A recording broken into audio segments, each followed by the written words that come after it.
Hey there guys, welcome back to Magic TV. My name's Craig, it's Thursday, it's 9 o'clock, it's time for a Magic Stuff. And today I'm going to be talking to you about something that's very, very important if you are a close-up magician.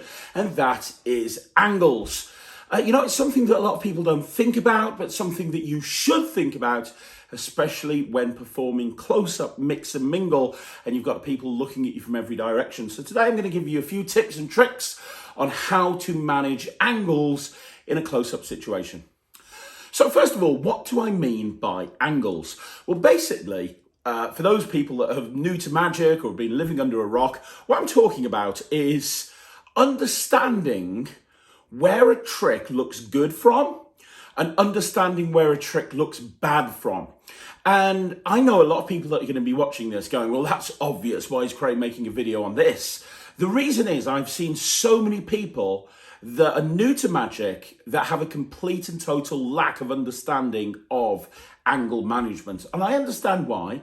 When you first get into magic, you kind of have so much information. It's almost like information overload. You're learning a new move every single night. And before you've perfected it, you're learning a new move and a new move and a new move. And when you first get the doors open to this wonderful world of magic, you are almost overwhelmed by the stuff that you have in front of you and all the different things that you can learn and different genres of magic and different styles of magic. And, you can study your entire life and not learn everything. And angles get pushed to the back burner. Even when you buy a marketed trick, they might play lip service to angles. They might go, oh yeah, you want to watch your angles. But a lot of tricks these days, because they're trying to sell you on the fact that this is a good trick, they'll downplay angle problems. And so it's very, very important to understand with every single trick that you do in a close-up environment, where the trick looks good from and where the trick looks bad from. So for example, if I'm palming a coin, and I've got a 20 pence over here, so let me grab that. Ryan left it there for some reason. If I've got a £2 coin here, okay, and I do a vanish, just a simple vanish, well, the angles are pretty good there from any direction, because you're not, if you're watching it from the front like you are, that's fine. But if you're looking at it from the side, I can adjust my body slightly to make it look good from the side. If you're looking at it from this side, it looks fine. Even if people are looking at it from behind, I can bring my hands closer to my chest. So something like a coin vanish, for example, you can hide the angles, but you need to be aware of where people are looking from. And so when you perform any trick, you need to understand the angle considerations with every single trick. So what I want to do in this video is I want to give you a few tips and tricks that you can actually apply to your magic that will help you understand angles. Because you don't want to be in a situation where you're performing a routine and people go, oh, I saw what you did there. Or, you flash it because you're not aware of the angles. And that's what happens. A lot of the time people flash because they're not aware of the angles. Now, before we go into the list, I'm going to give you a few different points that hopefully will help. I want to play you a video. Now, this is a video of me performing a routine called Security Pen. It's one of my routines. It's a routine that I published it in many different places, but I think the last time I actually put it on some sort of publication was my At the Table lecture from Murphy's Magic. So on my At the Table lecture at Murphy's Magic, I put this routine. It's called Security Pen. It's a multi-phase coin and pen routine where coins are appearing and they're disappearing and pens are disappearing. It's based very much on sort of the impromptu hitman stuff from Rune Klan, but I'm using 3 coins instead of 1 coin. And it's kind of an eye candy style routine. But at various different points, there's actually quite a few bad angles. But I perform this completely surrounded. And the reason I do is because I understand which part of the routine the angles are good from and which part of the routine the angles are bad from. So I want to play your full performance of this video first of all, so you can see me performing it. Now, this was performed at a wedding. It was outside after the wedding breakfast was finished. This was during the lull, and I think a couple of the best men had gone outside, and I was performing for a group of a couple of people. And I want you to just watch the performance first of all. So let's play the video, watch the performance, and then what we're going to do is we're going to briefly talk about it, and we're going to do a commentary track over it again. Yeah, it's a pen. It's not a normal pen though, it's a wallet pen. Your job is to cup your hands together for me like that. Cup your hands together. Your Oliver Twist has lovely. This is a wallet pen. Do you know why it's a wallet pen? Look, if I put my pen in my hand, tap the front and the back of the pen on the hand, what happens is I make a coin appear inside my hand. I'll do that again for you. Maybe you missed it. Look, I tap the back of the hand, and when I do, I make a coin appear. I'm going to keep doing this until you like it. Look, every single time I tap the back of my hand, a coin appears. The weird thing is this. Look, if I rub the coin, it turns the coin's up there where the pen is. Is that too much to watch? Look. I'll do it with just one coin. Which coin do you want me to do it with? This one. That one there. Okay, keep your hands come together with the other two. Look, this one here, yeah? I'll tell you what I'm going to do. I'm going to put the coin in my hand. I'm going to tap my hand, and when I do, the coin's going to disappear. I'm going to tap the hand, and when I do, the coin's going to disappear. It's not disappeared. It's invisible. No, it's there. You just can't. If I tap again. The weird thing is when I rub it down, look, it turns into the pen. If the pen's here, and I squeeze the pen, it turns back into the coin, and the pen's up there where the coin was. Look, you're not confused. I'm gonna, no. Look, keep your hands together. I'm gonna teach you how it works. You can teach you how it works, right? Okay. Here's how it works. See the pen? The coins fit inside the cap. If I do this, the coins suck up and they go inside the cap. They're there. Can you hear them? You can hear them inside it. Keep your hands cupped together. Look, let me just shake them out. Look, hang on. They're in there. So I'll tell you what I'll do. I'll do it one more time. One at a time with the coins. Look. Watch the first coin. If I just tap with the pen, the coin goes inside the pen. I'll do it again. Look, tap the second coin. Tap with the pen. Goes inside the pen. I'll do it one more time. Tap with the pen. Goes inside the pen. Now look, the first coin is right there at the end of the pen. Watch. You pull it out at the end of the pen. The second one is inside the cap. Look. Shake it and it comes out. Oh, no. The last one, this is the weirdest one. Do you see the pen? Yeah, man. Do you see the two coins? This is the weirdest one. If I take that final pen and squeeze, it turns into the last coin, and the pen's up there where the coins were. And that's the trick. And you know what? You're so nice. I'm going to squeeze, let you keep the pen. It's invisible, but you can have it. And more importantly, you can keep the coins as well. Absolutely brilliant. So that's security pen, that's the routine. As you can see, the reactions are really good. But I want to play the routine again now. So I'm going to play the routine a second time. But this time, what I'm going to do is I'm actually going to play it, but I'm going to drop the volume down on it. I'm going to do a commentary track over the top because there's some really important stuff that I want to point out that happens in this video. You'll notice that I'm body turning left and right, depending on what angle that I need. So for example, a lot of the time I'm palming a pen. Well, the pen can be a pretty angly thing to palm if you're not careful. So you'll see that I'm turning depending on what part of the routine I'm actually performing. So let's do a commentary track over that now so I can point that out to you. And then when we've looked at that, we'll move on.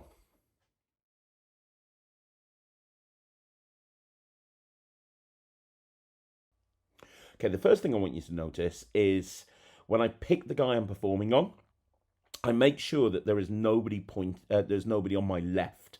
I actually position them so that they are directly in front of me or on my right, because I know the weak angle to this particular effect is on the left, and a lot of the stuff they're going to see if they're on the left. I also made sure that when I went up to this group and I decided I was going to perform this routine, there's nobody else nearby to the left that might come over and watch. I know there's a table over there, but they're kind of deep in conversation. Now, as the routine progresses, I want you to see that I'm focusing directly on the guy whose hands are cupped, but I'm also very aware of the guy on the right. And you'll see that when I'm actually doing this, I'm making sure that he's focusing on exactly what's happening here. I'm keeping the hands, I'm doing a lot of feints. So you see here, I'm saying, look, I'm going to put the coin in my hand, it's going to disappear. I'm putting the coin in my hand, it's going to disappear. And notice, I do that 2 or 3 times before I make it disappear. The eye contact is very important. Look at where I'm watching. And I'm making sure that everybody is focusing on where I want them to look. And so that when there's something that's happening with a bad angle, like the pen productions or the pen vanishes, they're looking at the guy, they're not looking at me. Now, this is a very important consideration. Notice the guy that was on the right has now moved to the left. And then another person's coming over as well because he wants to know what's going on. Well, this is a very interesting situation because now I need to make sure that I'm still keeping that bad angle on the left out the way. So I actually changed the routine slightly here. I took a sequence out because I knew the sequence, when that guy shifted to the left, I knew the sequence that I was planning wouldn't work. So I removed that sequence and I went straight into the multi-coin vanish. Now notice, even though that guy's moved to my left, I'm actually, when I'm doing the vanishes and when I'm doing everything that's slightly angly, I'm kind of pointing towards him. You can see my back is now away, which is why the camera guy had to move around. I'm still performing to the guy with his hands cupped, but I'm aiming everything over to the person that's on the extreme left. Notice my left hand here, which has got a coin palmed. I was holding his hand, which covers all the bad angles. It's a natural thing to do, but it keeps the angles completely out of the way. And it's about really knowing where everybody is and knowing, especially with walk around magic, that when somebody else walks over, you have to make sure that you take them into consideration and you adapt the routine accordingly. Right, so hopefully that gave you a bit of an overview of how to manage your angles in a close-up environment or a close-up performance environment. And I'm talking specifically about sort of mix and mingle right now. So having now looked at that, let's look at a few different points that you want to consider when you are thinking about angles in your routines. Okay, so the first point that I want to make for you is, at least initially when you first go out and start performing at paid gigs, I want you to try and make sure that you're doing stuff that is completely not angly or stuff that you've done a million times before in every single scenario. Because it's great to be able to do angly stuff, and now I can do stuff like Gary Kurt's Furious Mix and Mingle because I'm totally aware of my angles, but when you first start, there's so many other things to get used to. And there's a world of difference between performing at a paid gig and just doing it for your friends down the pub or whatever, okay? If you get busted there, it doesn't matter, and it's a completely different thing in terms of every single way. Pressure, there's more stuff for you to worry about.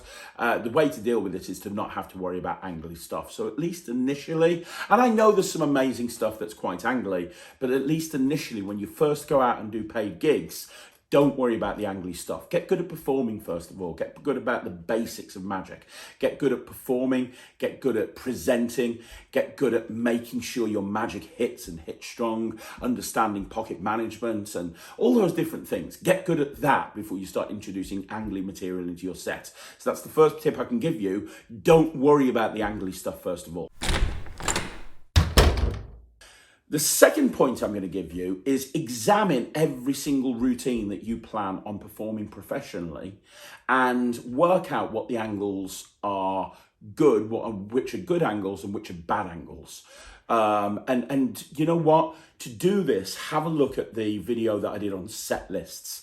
I did a video on set lists where I talked about different sets and how to create set lists in a close-up environment. And as part of that process, we talked about writing down the routines that you're going to plan on performing in the real world, right? What I want you to do is take those routines and just try to work out which routine is angly and which routine isn't angly. And write down next to each one, no angle problems at all. And then if there are angle problems, write down what the angle problems are. So I do a routine called Spooning Around, which is by Axel Hecklau, which is where a spoon turns into a fork, and I do it as an opener an awful lot of the time. Well, it's terribly angry directly from behind, because directly from behind, people can see that I've got a fork with a spoon gimmick on it. So that's something that I need to be aware of, and I need to make sure that the angles are covered from the back. So I need to write that down. So what I want you to do is get all of the different routines that you plan on performing in the real world and write down where they're angly from. Number 3, you should now have all of the different routines that you plan on performing, and you've got where the angles are sensitive, let's say.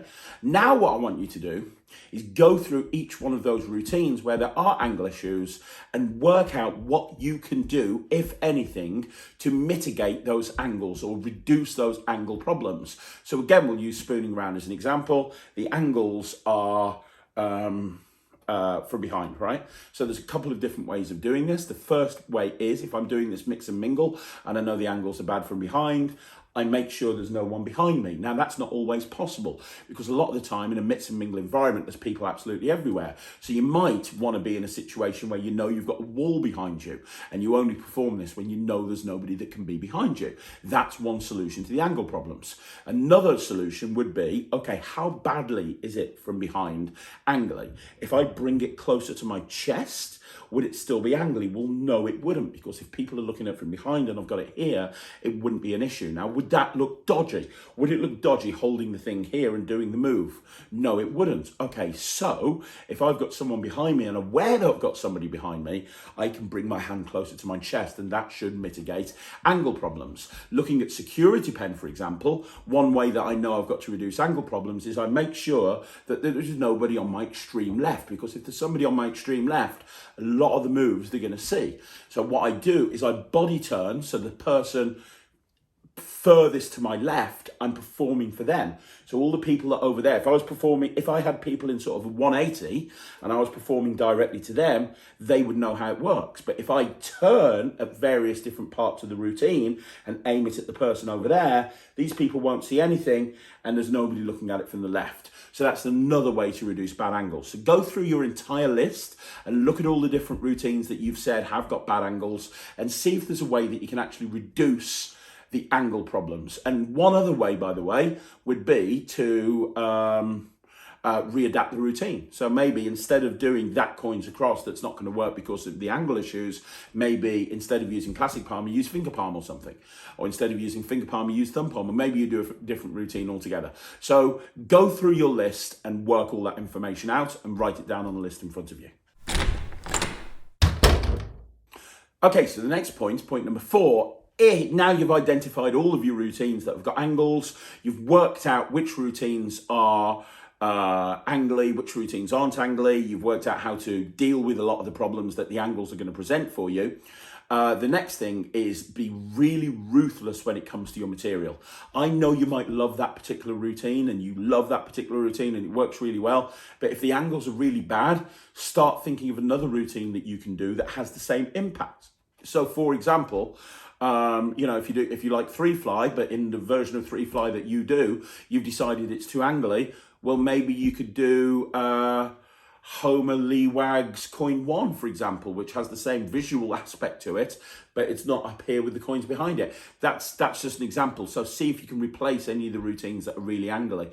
And the other thing, bearing that in mind, the other thing to consider is different routines will be angly in different ways. So for example, I just talked about Homer Lee Wag's routine. Well, that involves back clipping. So with back clipping, it's fine if people are close in, anything like coin 1 or Sankey's Mr. Clean coins across or anything like that uses back clipping, as long as the people are close in on you, it's not too much of an issue. But if people are watching you from much further away or they're seated down, suddenly it becomes a big issue. So in that scenario, what you need to do is you need to make sure that you're using the right material at the right time. So, hey, you don't want to use coin 1 when people are like further away and looking at you from a distance. 3-fly is great if people are slightly further away and directly in front of you or to the side in about 180 degrees. So you want to make sure that that routine is performed when people are slightly further away. And it's understanding which routines have which angle considerations. So when you're in an environment, because you never know what you're going to get into until you get into it, when you're in an environment, you know which routines you should be doing. You look at it and you go, okay, that routine's out, that routine's out. I'm not even going to put that into my set. Instead, I'm going to do this one, this one, this one.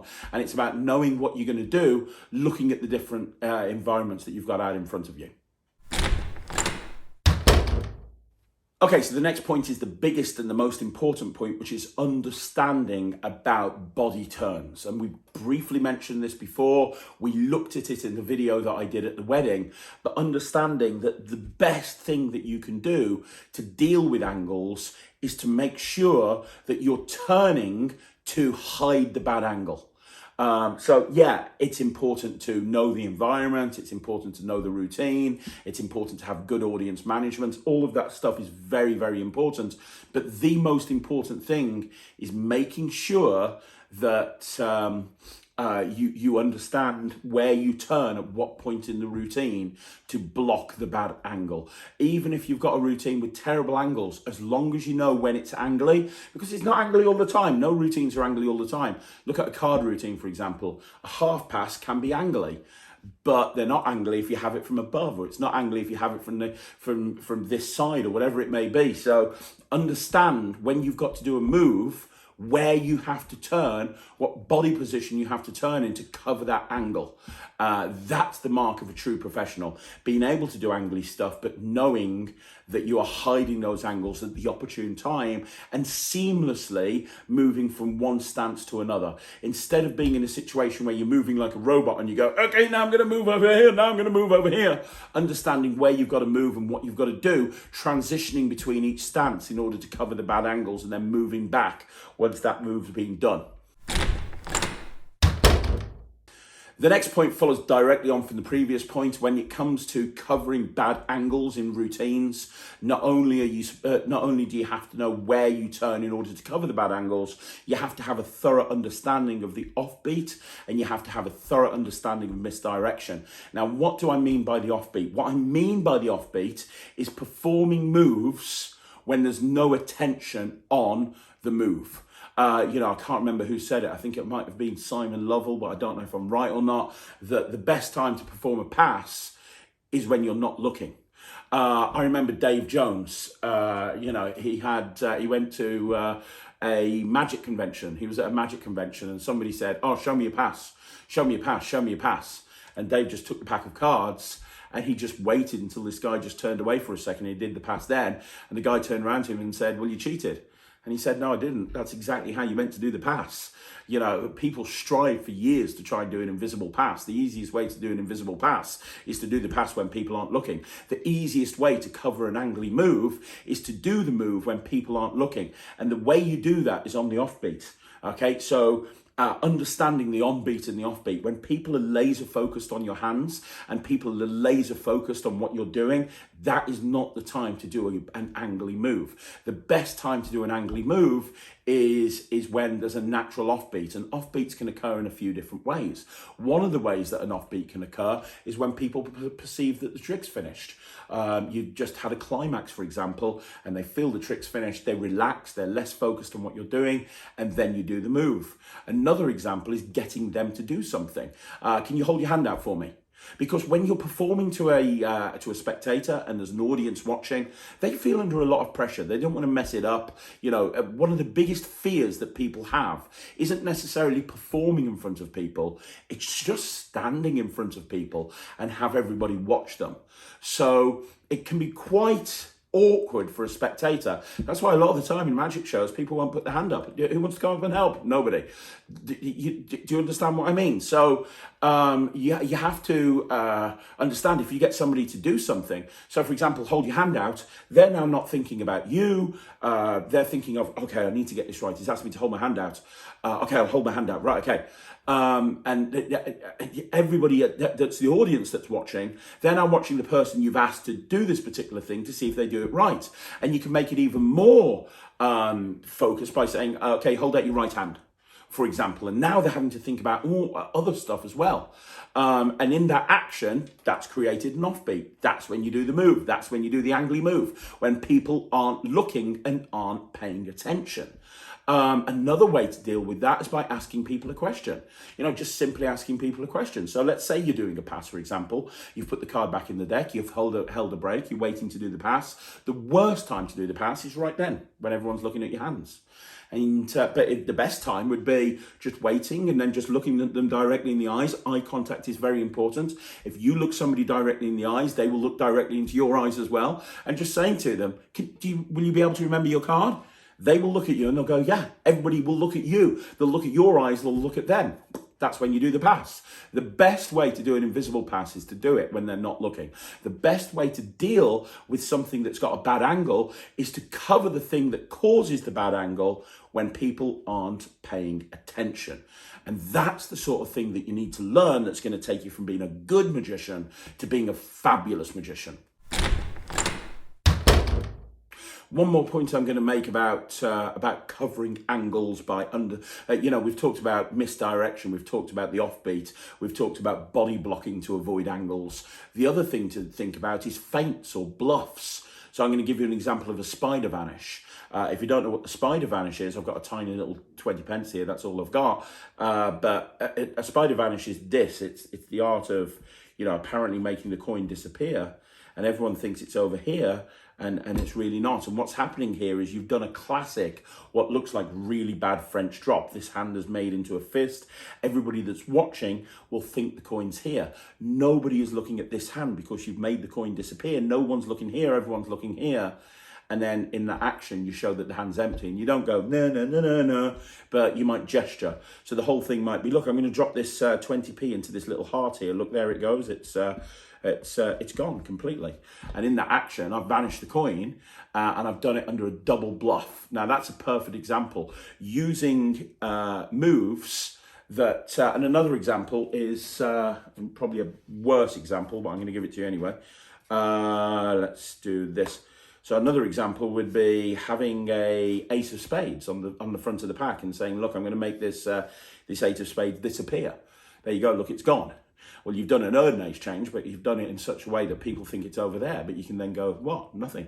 So, understanding that you can do bluffs and you can build that into your routine, that's going to cause people to look in one place. And when they do, and they realize that they've got it wrong, that creates a natural offbeat, which is, again, a perfect place to do a move like an angly move that you wouldn't normally. You don't want people to burn the move. So it's about finding ways to actually take their attention off you when you are doing that move. So there you go. That is a kind of a fairly in-depth look at angles. I might do a follow-on video in the future. I don't want to overwhelm people straight away.